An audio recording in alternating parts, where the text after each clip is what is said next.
જય શ્રી કૃષ્ણ વિદ્યાર્થી મિત્રો, કલરવ મોડર્ન સ્કૂલની યુટ્યુબ ચેનલમાં તમારું સ્વાગત છે. આજે આપણે ભણવાના છીએ વિષય અંગ્રેજી ધોરણ 6 ચેપ્ટર નંબર 2 શીપ કેન વોકની એક્ટિવિટી 5, જેમાં આપણાને લાયન અને કેમલ એટલે કે ઊંટ અને સિંહનો સંવાદ આપ્યો છે. ધ શીપ ઓફ ડેઝર્ટ એટલે કે રણનું વહાણ. ડેઝર્ટ એટલે કે રણ, શીપ એટલે કે વહાણ, રણનું વહાણ, રણનું વાહન. તો આપણે ચાલુ કરીએ. લાયન રોરિંગ એટલે કે ગર્જના કરીને. હુ આર યુ, કોણ છે તું? કેમલ ઊંટ, તો ઊંટે કહ્યું. Looking down at the lion, સિંહ સામું જોઈને. I am the ship of the desert એટલે કે હું રણનું વહાણ છું. હુ આર યુ, તું કોણ છે? તો સિંહે જવાબ આપ્યો, ડોન્ટ યુ નો મી, શું તું મને નથી ઓળખતો? I am the king of the forest, હું જંગલનો રાજા છું. કેમલે જવાબ આપ્યો, are you, oh I see, અરે તું, હા એવું છે એમ ને. તો ત્યારબાદ સિંહ શું કહે છે જોઈએ. સિંહ કહે છે, you call yourself the ship of desert, તું તારી જાતને રણનું વહાણ કહે છે? How can you be a ship, તું વહાણ કેવી રીતે હોઈ શકે? યુ આર એન એનિમલ, તું તો પ્રાણી છે. કેમલે કહ્યું એટલે કે ઊંટે કહ્યું, લુક એટ માય ફીટ, મારા પગ પર જો. They are thick and padded, padded એટલે કે ગાદીવાળા, તેઓ જાડા અને ગાદીવાળા છે. The hot sun does not burn them એટલે કે બર્ન એટલે કે દજાડવું, હોટ સન એટલે કે ગરમ સૂરજ, ગરમ સૂરજ તેને દજાડી શકતો નથી. તો લાયન કહે છે, my feet are padded too, મારા પગ પણ ગાદીવાળા છે. Thorns don't prick them, thorns એટલે કે કાંટા, પ્રિક એટલે કે ખૂંચવું, બરાબર, કાંટા તેમાં ખૂંચી શકતા નથી. And I can run 80 kilometres પર અવર એટલે કે હું 80 કિલોમીટર પ્રતિ કલાકની ઝડપથી દોડી શકું છું. તો ઊંટે જવાબ આપ્યો, દેટ ઇઝ ટ્રુ, હા તે સાચું છે. You can run 80 kilometres an hour in the forest, તું 80 કિલોમીટર પ્રતિ કલાકની ઝડપથી જંગલમાં દોડી શકે છે. But can you run even a kilometre on the hot send, પણ તું આવી ગરમ રેતી ઉપર 1 કિલોમીટર પણ ચાલી શકે? સિંહે કહ્યું, મે બી નોટ, લગભગ ના ચાલી શકું. કેમલ ઇન્ટરપ્ટિંગ, ઇન્ટરપ્ટિંગ એટલે કે વચમાં અટકાવતા. સિંહ બોલતો હતો કે હા ના ચાલી શકું, પરંતુ પણ ત્યાં જ ઊંટે તેને અટકાવી દીધો અને કહ્યું, and you can't live without water for a week, can you, પણ તું કાન્ટ લીવ વિધાઉટ એટલે કે રહી શકે નહીં, વોટર ફોર અ વીક એટલે કે 1 અઠવાડિયા સુધી પાણી વગર રહી શકે નહીં. કેન યુ, શું તું રહી શકે? લાયને કહ્યું, નો, તો સિંહે કહ્યું, ના હું ના રહી શકું. I need water every day, મને તો રોજ પાણીની જરૂર પડે. But don't tell me can you do without water, પણ મને એવું કહેતો નહીં કે તું પાણી વગર રહી શકે છે. તો કેમલે એટલે કે ઊંટે કહ્યું, યસ આઈ કેન, હા હું રહી શકું છું પાણી વગર. There are no rivers or lakes in desert એટલે કે રણમાં કોઈ નદી કે તળાવ હોતું નથી. But that does not bother me, પરંતુ તેની મને ચિંતા રહેતી નથી. I can drink 200 bottles of water at a time, 200 bottle જેટલી પાણી પી શકું છું. Lion really, you must have a big stomach, ખરેખર તારે તો બહુ જ મોટું પેટ છે. કેમલે કહ્યું પ્રાઉડલી એટલે કે ગર્વ કરતાં કહ્યું ઊંટે, yes I have a big stomach, હા મારે તો બહુ જ મોટું પેટ છે.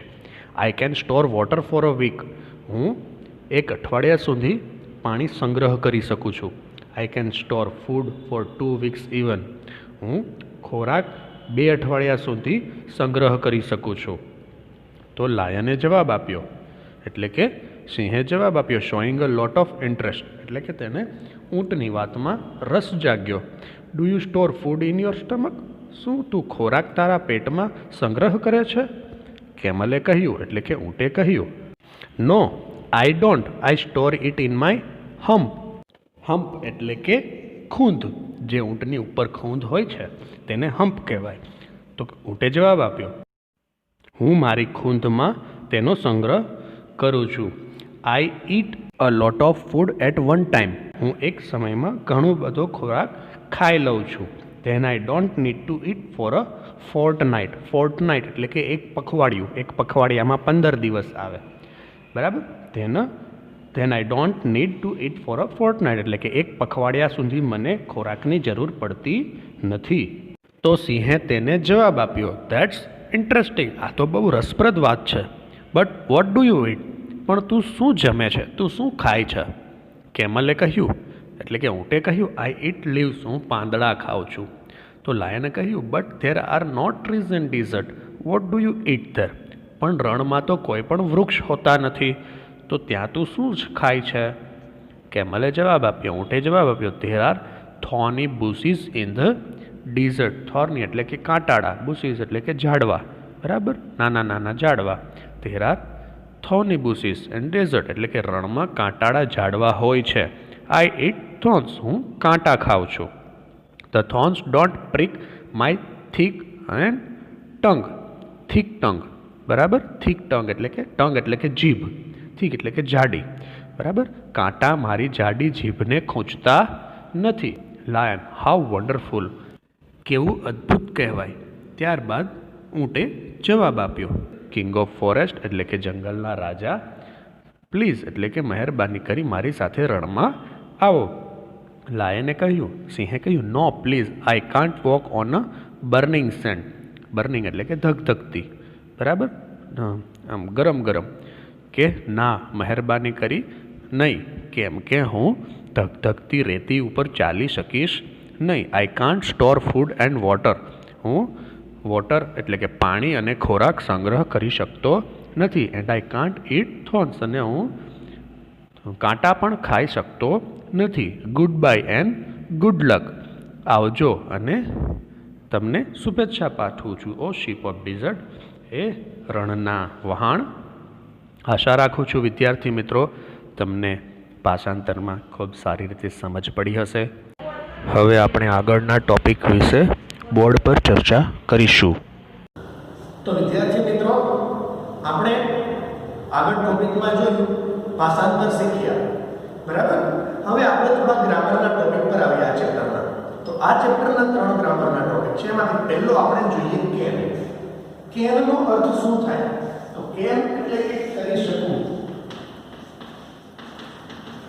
શકવું અર્થ થાય, બરાબર. આપણે કોઈને એવું કહીએ કે તું આવું કરી શકે છે, તું પેલું ખાઈ શકે છે, તું જઈ શકે છે, બરાબર, તું કાર ચલાવી શકે છે. તો આવું બધું દર્શાવવા માટે કેનનો ઉપયોગ થાય છે. પછી એને પ્રશ્નાર્થ વાક્યમાં ફેરવવાનું શીખીએ અને પછી તેના જવાબ આપવાનું શીખીએ. તો આપણે પહેલું ઉદાહરણ જોઈએ. ધારો કે હું એવું કહું, આઈ કેન eat mango. હું કેરી ખાઈ શકું છું, બરાબર. I can eat mango. એનું ગુજરાતી શું થશે? હું કેરી ખાઈ શકું છું, બરાબર. હવે મારે આને પ્રશ્નાર્થ વાક્યમાં ફેરવવું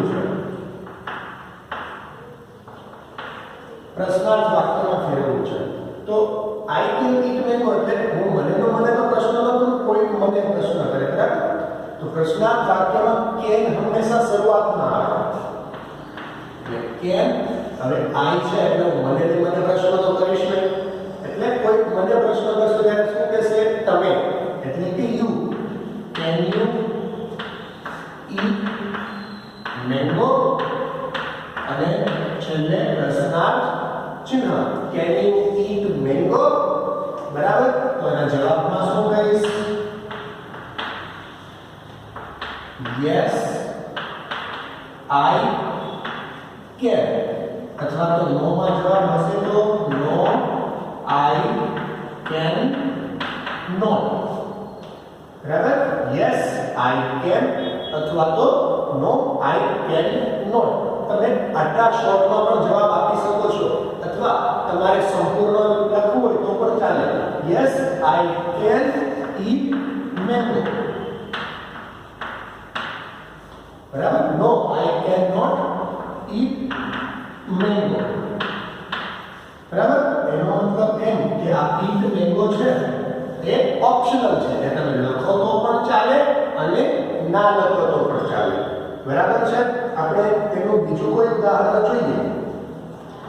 ધારો કે બીજું કોઈ ઉદાહરણ જોઈએ. હું એવું કહું કે Satish can drive a car. Satish can drive a car. Satish car ચલાવી શકે છે. બરાબર? ગુજરાતીમાં તો શું થશે? સતીશ કાર ચલાવી શકે છે. બરાબર? શકે છે આવ્યું એટલે કે Satish can drive a car. Satish car ચલાવી શકે છે. એનું જો મારે પ્રશ્નાર્થ બનાવવું હોય તો કેન આગળ લઈ લઈશ, સતીશ પાછળ લઈ લઈશ. Can Satish drive a car એવું થશે અને પાછળ પ્રશ્ન ચિહ્ન. Can Satish drive a car. હવે મારે એનું ઉત્તર આપવું હોય તો યસ અથવા તો નો માં યસ અથવા તો નો માં ઉત્તર આપવો હોય તો યસ. સતીશ એટલે કોણ? પુરુષ. પુરુષ માટે he. Yes he can. અથવા તો નો he can not. બરાબર? ખબર પડી? જુઓ ફરીથી. I can eat mango. હું કેરી ખાઈ શકું છું.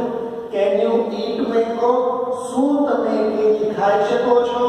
Yes, I can. હા, હું ખાઈ શકું છું. No, I cannot. ના, હું ખાઈ શકતો નથી. Satish can drive a car. Satish car ચલાવી શકે છે. પ્રશ્નાર્થ વાક્ય can Satish drive a car. શું સતીશ કાર ચલાવી શકે છે? Yes, he can. હા, તે ચલાવી શકે છે. No, he cannot. ના, તે ચલાવી શકતો નથી. બરાબર? તો તમને can તો ખૂબ વાપરતા આવડી ગયું હશે વિદ્યાર્થી મિત્રો. હવે આપણે એનો આગળનો ટોપિક જોઈએ. તો જો વિદ્યાર્થી મિત્રો, હવે આપણે આગળના ટોપિક વિશે ચર્ચા કરીએ. તો આગળનો આપણો ગ્રામરનો ટોપિક છે સરખા ઉચ્ચારવાળા શબ્દો. બરાબર? સરખા ઉચ્ચારવાળા શબ્દો જેને બોલાય છે સરખું પણ તેનો અર્થ અલગ અલગ થાય છે. જેમ કે આપણે બધા ઉદાહરણો અહીંયા બોર્ડ પર લખેલા છે અને વારાફરતી જોતા જઈએ. બરાબર? તો પહેલું છે I અને આ પણ છે I. બંને વંચાઈશું I. બરાબર? પણ બંનેનો અર્થ શું થશે? તો કે I એટલે હું અને I એટલે આંખ. બરાબર? બંનેને વંચાશે I, પરંતુ આ I નો અર્થ થશે હું અને આ I નો અર્થ થશે આંખ. પછી બીજા ઉદાહરણ પર આવીએ તો નો અને નો. આમાં કે નો ઉચ્ચાર થતો નથી, કે સાઇલેન્ટ છે એટલે નો નો એટલે બંનેને વંચાશે નો. બરાબર? પણ આ નો નું ગુજરાતી અર્થ શું થશે? નો એટલે જાણવું અને નો એટલે નહીં. બરાબર? પછી બાય અને બાય બંનેનો અર્થ થશે, બંનેનું ઉચ્ચારણ થશે બાય. પહેલું બાય છે એનો અર્થ થશે દ્વારા અને બીજું બાય છે એટલે આવજો. બરાબર? આપણે કોઈને કહીએ ને બાય બાય એટલે એ બાય. પહેલું બાય છે દ્વારા, બીજું બાય છે આવજો. એની પછી અવર.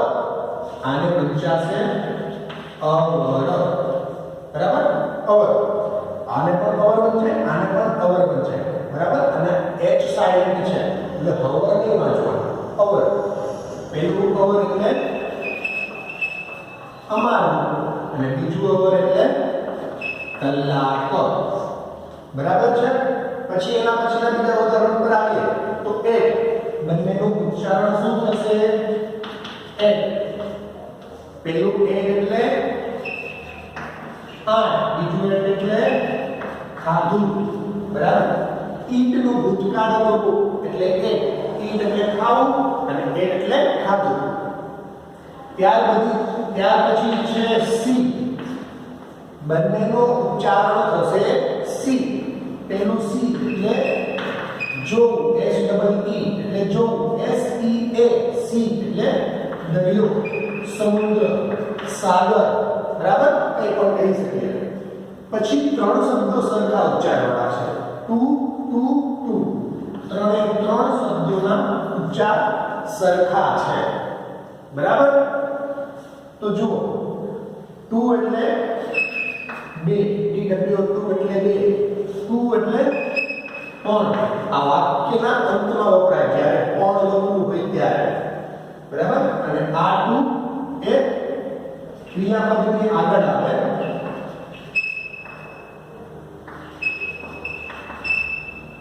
વાક્યમાં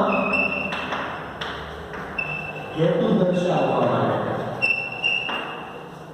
બરાબર.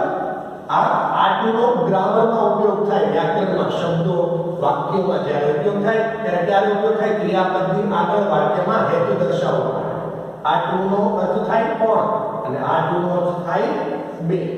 એની પછી છે હિયર, ઉચ્ચાર થશે હિયર, બરાબર. હિયર, પેલું હિયર એટલે અહીંયા અને બીજું હિયર એટલે સાંભળવું, બરાબર. બીજું હિયર એટલે સાંભળવું. એની પછી છે નોટ, આનો ઉચ્ચારણ થશે નોટ. આમાં પણ કે સાઇલેન્ટ છે એટલે નોટ ઉચ્ચાર થશે.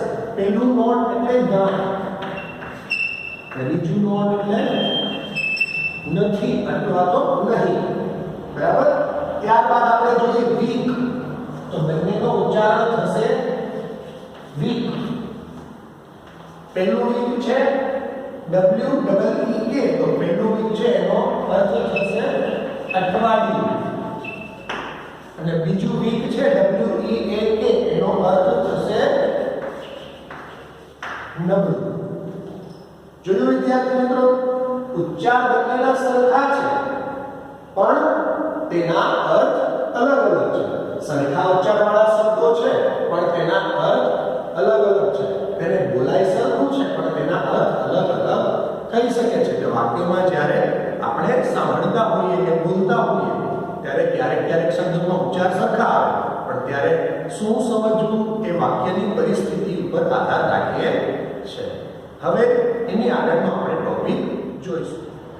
તો વિદ્યાર્થી મિત્રો, હવે આપણે આગળનો ટોપિક જોઈએ. તો આપણો આગળનો ટોપિક છે જીવનમાં ઉપયોગી લોકો. આપણે આપણા જીવનમાં ઉપયોગી કેટલા લોકો છે એ વિશે અહીંયા ચર્ચા કરવાના છીએ, બરાબર છે. તો અહીંયા ધ્યાન આપો કે જીવનમાં ઉપયોગી લોકો કયા કયા હોય છે. તો કે પહેલું આવે છે મસન, બરાબર. મેસન બોલી શકો આપણે. મેસન એટલે થાશે કડીઓ. શું થાય?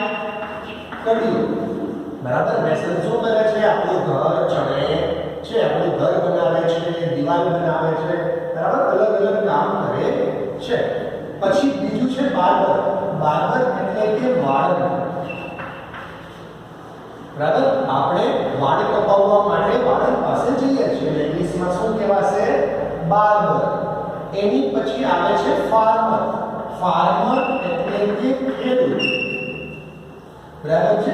આપણા જીવનમાં ખેડૂતનો ખૂબ જ મહત્વ છે. જો ખેડૂત હોય નહીં તો ખેતી થાય નહીં, અને જો ખેતી ના થાય તો આપણે અનાજ ખાઈ શકીએ નહીં. એટલે ફાર્મર એટલે ખેડૂત.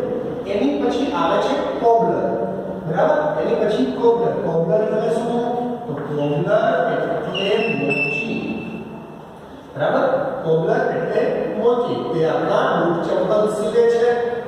એની પછી આવે છે ડોક્ટર.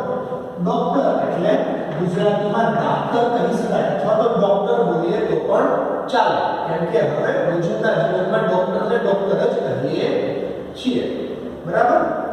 તો ડોક્ટરને ડોક્ટર કહેવું હોય તો પણ ચાલે, અથવા તો ડાક્ટર એનો ગુજરાતી અર્થ થાય. પછી ટીચર. ટીચર એટલે શિક્ષક. શિક્ષક શું કરે? તો કે વિદ્યાર્થીઓને ભણાવે છે, શિક્ષણ આપે છે. એની પછી છે પોટર. પોટર એટલે કે કુંભાર. શું થાય? કુંભાર. કુંભાર શું કરે? ઘડા બનાવે, પોટ બનાવે. પોટ એટલે ઘડા, અને ઘડા બનાવનાર.